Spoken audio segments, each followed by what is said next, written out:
what's going on, you guys? Nick here with Nick Strength and Power. I've got a couple of interesting stories for you guys today. The first story that I've got for you guys today.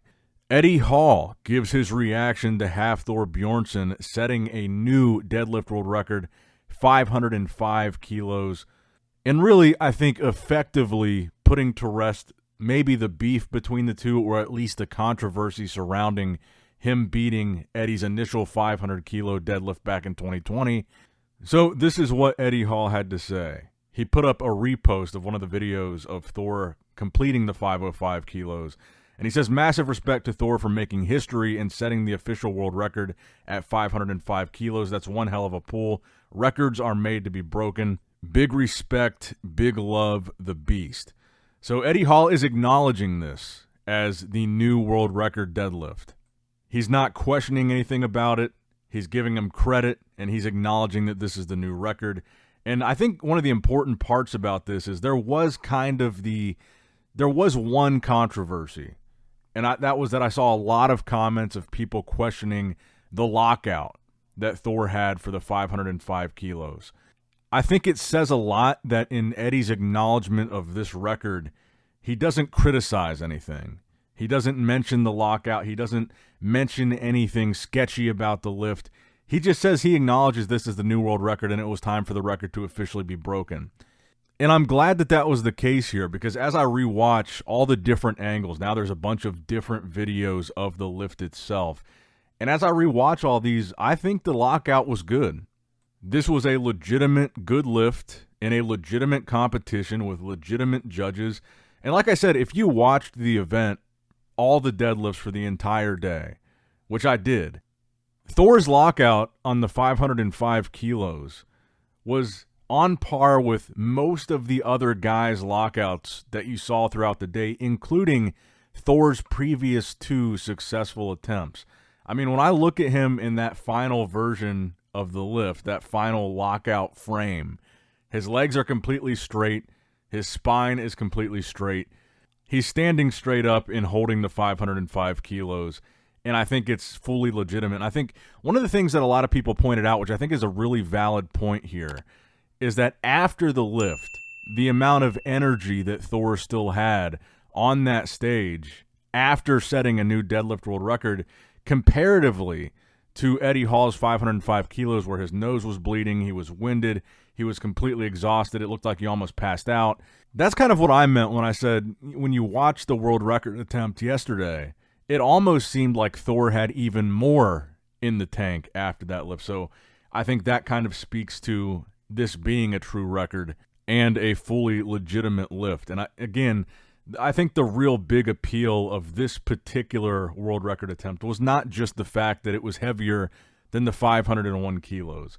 It was all these elements from the COVID lift, the 2020 lift. This was in an actual competition. This was not in his home gym. The plates were weighed by the officials. There were actual judges. This was an actual competition. There were other people competing here. This was legit. And on top of that, it was beating Eddie's previous record by 5 kilos in not just one. And to be completely honest, going back to the COVID lift, the 501 kgs that Thor did in his gym, I honestly see why people had an issue with it. But I mean, my thing was, do you really think that Thor faked the lift? And what I mean by fake the lift is, do you really think it did not weigh 501 kilos? Do you think the plates that he was using were illegitimate, or there was something going on to where he didn't actually lift that amount of weight? I actually don't believe that. I get why there's room for that speculation, because it was weighed by his dad and it wasn't done in a competition. But if you actually go back to that lift, do you really believe that Thor faked it? Or was it more just the fact that it wasn't done in an actual competition? It wasn't sanctioned by any governing body. It was just witnessed by essentially his friends and family and training partners. I think that was the only real issue with the lift, is it wasn't sanctioned. It wasn't in a competition. It was like a gym lift. It was like a gym PR. But does anybody actually think that Thor faked it? Does anybody actually think that Thor couldn't have pulled that 501 kilos? And I think now, looking at him pulling 505, where he actually weighed even less here than he weighed for the 501 kilo attempt, and looking at how like I said, it looks like he had still gas in the tank after this lift. I look back at 2020, and I think Thor did have it in him. He had the 501 in him. I don't think that there was anything sketchy going on with the actual weight that he lifted. I think that really the only issue was that it wasn't in competition, and I think that now this puts all that to rest, and Thor has a legitimate, undisputed world record, except for all the comments about the lockout. But like I said, I think Eddie Hall's acknowledgement of this being the new world record and not mentioning the lockout, even though it seems to be getting a little bit of traction, I think that really says a lot about this record and what Thor did here this weekend. And I think also in the context of the lockout discussion, this competition, going into it, I think everybody involved, the organizers, the people running this powerlifting meet, everybody knew going into this that they couldn't leave any room for gray area controversy if Thor were able to actually break the record again. Because I think that was really the whole intent of this whole thing, was for Thor to officially break the record in competition, bearing in mind the controversy of the 2020 record. They weren't going to let something that was sketchy slide here. And I think that was evident by the fact that they weighed the plates at the beginning of this stream. Because typically, typically in a competition, they don't typically do a live weighing of the plates for the audience to see. I think this was specifically for this because they wanted to show that it was legitimate. And the reason they wanted to show that was because they knew how the 2020 501 kilo deadlift went down. I don't think they would have let a unsatisfactory lockout slide in this context, because this was meant to be the definitive world record with none of those question marks, none of those asterisks. And this was an actual meet. These were actual judges. There were actual officials here. And like I said in the previous video, I feel like there's always going to be a camp of people that wants to take sides on this. And I think rightfully so. I mean, there's a lot of fans of Eddie Hall. There's a lot of fans of Hafthor Bjornsson, and they're very separate fan bases. I think obviously you had the boxing match. You had all the trash talking after the 501 kilos, prior to the 501 kilos. You had all this history between the two, and I just kind of feel like no matter what happened here, if Thor got the lift, there would be something that people would point out to try to illegitimize it, delegitimize it, because there are a lot of people that were still in that Eddie Hall camp that really just dislike Thor and never thought he was better than Eddie or his record was legitimate. And that's why I wanted to really point out Eddie Hall's response here, acknowledging this is the record, I think puts to rest even the lockout speculation. Let me know what you guys think in the comments down below, but for me, I think this is as legitimate as a world record is going to get. This is the legit deadlift world record, and in my mind, there's no question mark or asterisk next to it. Now, next up in the news, I'm really reminded how close we're getting to the 2025 Mr. Olympia. Now that we're getting updates from Derek Lunsford, I believe this would be his first actual physique update exclusively for his Olympia prep. Obviously, we saw him at the Arnold competing. We saw him at the Pittsburgh Pro competing, where he won both. But now that we're 11 weeks out, we're starting to see physique updates from a guy that I think a lot of people consider to be the frontrunner going into this show. Beating the reigning Mr. Olympia at the Arnold, beating Nick Walker at the Pittsburgh, albeit controversially. He looks really big in this update. He looks really full in this update. But I got to be honest, I'm looking at the updates from all these guys, and we'll talk about Hadi Choopan's latest couple of updates here in a second. But I'm looking at the updates from all these guys, and I'm looking at this update from Derek, and I have no idea what's going to happen at this year's Olympia. I don't know who is the frontrunner in this show. Is it Samson, your defending Olympia champ?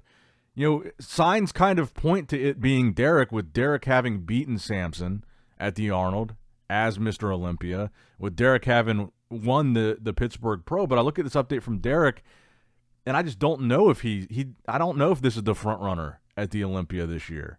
He was third last year. He had a great year in 2025. There's no denying it. Probably outside of the Olympia, what he did within 2025 is probably ahead of what any other bodybuilder has done in 2025, including Samson. And I think that's why people consider him the frontrunner, because, yeah, Samson won last year's Olympia, but as far as everything that's happened this year, I think Derek is the number one bodybuilder in 2025 so far, and that's what puts him as a front runner at the Olympia. But I don't know. I don't know if he's going to win again. And frankly, I think the biggest answer to Derek is Hadi. I hope that Hadi is able to compete. I look at this update from Hadi today at 11 weeks out. Hadi looks incredible.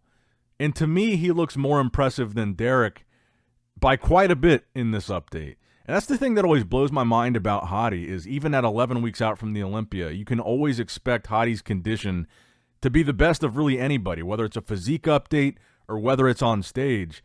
I don't think anybody else in the Olympia lineup right now, outside of maybe somebody that's still actively competing in shows like right now, I think Hadi's condition is ahead of like everybody. He's got cross striations in his quads, insane vascularity, just detail everywhere, and he's still 3 months out.